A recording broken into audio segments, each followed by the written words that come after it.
Saya tidak tahu berapa banyak orang yang butuh mendengarkan ini, tapi ada satu hal yang mau saya sampaikan dan menjadi ajakan buat kita semua. Mari kita menjaga hati kita.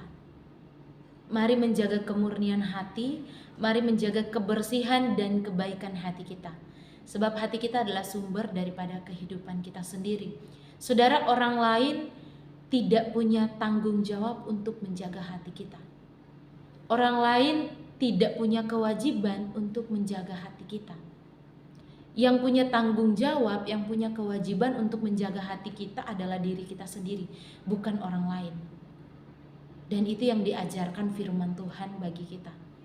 Dalam kitab Amsal dikatakan, jagalah hatimu dengan segala kewaspadaan, sebab dari sanalah terpancar sebuah kehidupan. Pertanyaannya, kehidupan seperti apa yang mau kita tampilkan buat sesama kita dengan hati yang jahat?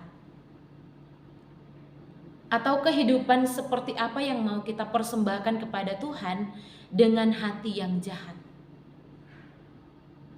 Saudara, orang lain bisa menilai seberapa baik kualitas hati kita. Dilihat dari apa? Dilihat dari cara kita memperlakukan orang lain. Melalui perkataan kita, perlakuan kita, tindakan kita terhadap sesama. Mereka bisa menilai kualitas hati kita. Kalau perkataan kita baik, tutur kata kita baik, tindakan kita baik terhadap sesama kita, sudah pasti kualitas hati kita baik. Sebaliknya, kalau perkataan kita sering menjelekkan orang lain, sering memfitnah orang lain, bahkan tindakan kita menyakiti hati orang lain, maka sudah pasti kualitas hati kita buruk. Dan itu yang sangat perlu kita bersihkan. Hati itu sangat perlu kita bersihkan. Itu sangat penting sekali.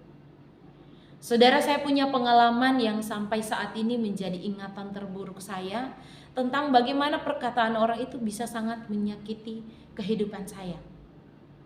Walaupun umur saya masih terbilang muda, tapi sudah banyak kritikan orang, perkataan orang, tindakan orang terhadap saya itu yang sampai saat ini masih saya ingat, menjadi memori yang buruk. Bahkan bangun tidur pun yang saya ingat hal-hal menyakitkan seperti itu. Jujur, saya adalah orang yang sedikit cuek terhadap perkataan orang lain. Tidak semua perkataan orang lain, baik atau buruk, itu saya simpan dalam pikiran dan hati saya. Tetapi memang ada beberapa perkataan orang-orang yang sampai saat ini saya ingat dan jadi ingatan terburuk bagi saya. Saya pernah dikatain orang bodoh. Mungkin ada saudara yang pernah merasakan hal yang sama. Saya juga pernah merasakan itu. Saya dikatain orang yang bodoh, tidak berguna dan sebagainya. Tetapi tidak berhenti sampai di situ, bahkan orang tua saya pun dikatain bodoh. Jadi saya bodoh karena punya orang tua yang bodoh. Saya pernah dikatain orang kayak gitu. Dan itu menyakitkan. Itu menyakitkan sekali. Walaupun saat itu saya tidak secara langsung membalas ucapannya, tetapi saya mengutuk dia di dalam hati saya. Dan itu satu tindakan yang sampai saat ini saya sesali. Seiring berjalannya waktu, saya sadar saat itu seharusnya saya melepaskan pengampunan. Karena kualitas hatinya saat itu, orang yang mengatakan hal itu kepada saya sedang tidak baik. Kualitas hatinya sedang buruk. Dan itu yang saya coba lakukan sekarang. Saya melepas pengampunan, saya mau mengasihi dia. Karena itu saudara, saya mau mengajak kita, mari walaupun saat ini kita ada dalam situasi yang serupa yang seperti saya ceritakan tadi tentang pengalaman saya, lepaskan pengampunan terhadap dia. Kasihi dia. Karena saat itu kualitas hatinya sedang tidak baik. Mungkin saja dengan kita melepaskan pengampunan, kita mengasihi dia, dia jadi sadar akan hati yang buruk yang dia punya.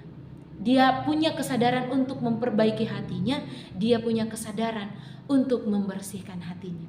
Hingga kemudian dia bisa memperbaiki ucapannya, dia bisa memperbaiki tindakannya terhadap orang lain. Dan itu penting untuk kita lakukan. Mari sama-sama kita menjaga hati kita, agar tindakan kita, perlakuan kita itu mencerminkan seberapa baik kualitas hati kita.